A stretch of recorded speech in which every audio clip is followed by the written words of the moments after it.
warahmatullahi wabarakatuh. Selamat pagi, salam sejahtera bagi kita semua.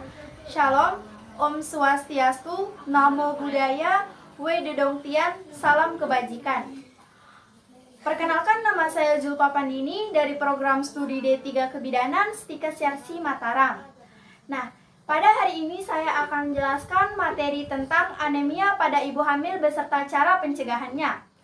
Baik, pertama-tama saya akan menjelaskan apa itu anemia.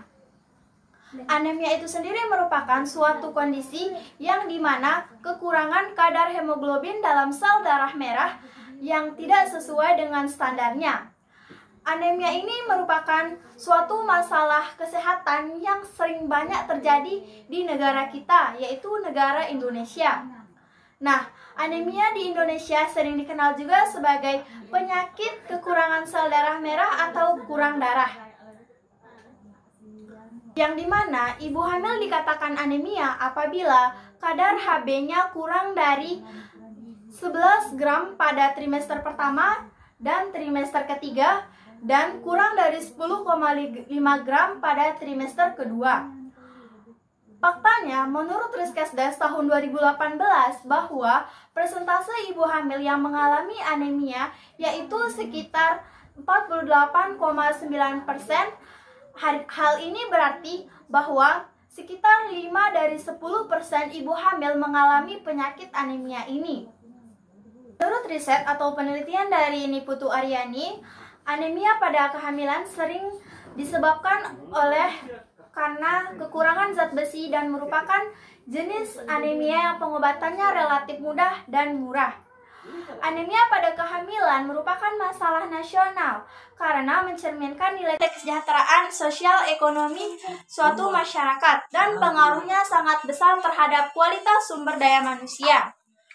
Hasil penelitian ini terdapat total jumlah ibu hamil pada Januari sampai Desember 2021 sejumlah 1.506, terdapat 25 orang atau sekitar 2,37% mengalami anemia, 1.031 orang atau sekitar 97,63% tidak mengalami anemia.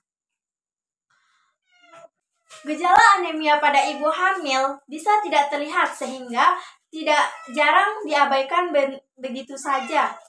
Namun seiring bertambahnya usia pada masa kehamilan, gejalanya bisa semakin memburuk. Maka kita perlu untuk mengenali dan mewaspadai bentuk gejala yang terjadi pada anemia pada ibu hamil. Yang pertama, tubuh terasa lemah, letih, lesu, dan mulai secara terus-menerus. Yang kedua, pusing. Yang ketiga, sesak napas. Yang keempat, detak jantung lebih cepat dan tidak teratur. Yang kelima, sakit atau nyeri dada. Yang keenam, warna kulit, bibir, dan kuku memucap, tangan dan kaki dingin, serta sulit berkonsentrasi. Walaupun penyakit yang sering disebut dengan istilah kurang darah ini bukanlah suatu kondisi yang bisa sembuh dengan sendirinya. Apabila jumlah sel darah merah dalam tubuh terlalu sedikit, ibu dan janin dapat kekurangan gizi dan oksigen yang akan membahayakan keselamatan mereka.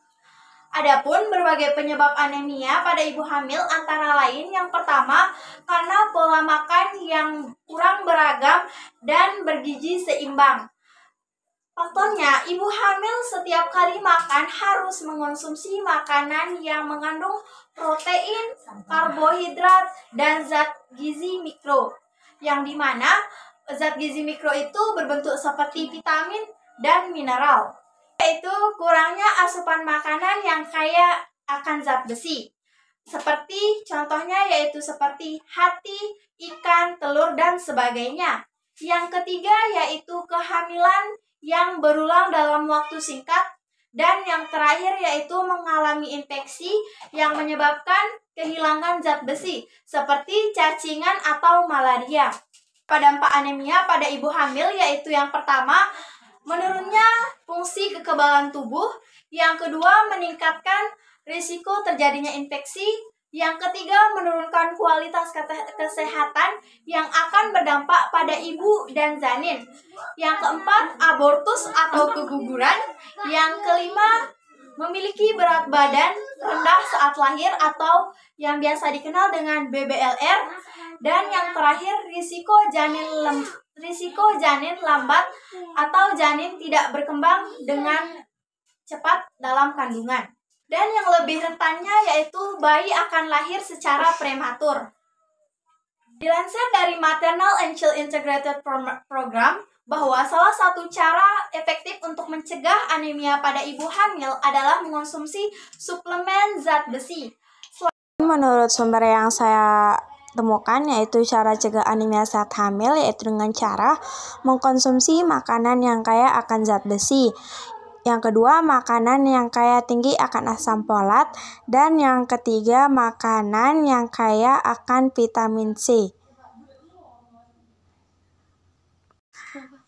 Baik, sekian dari saya.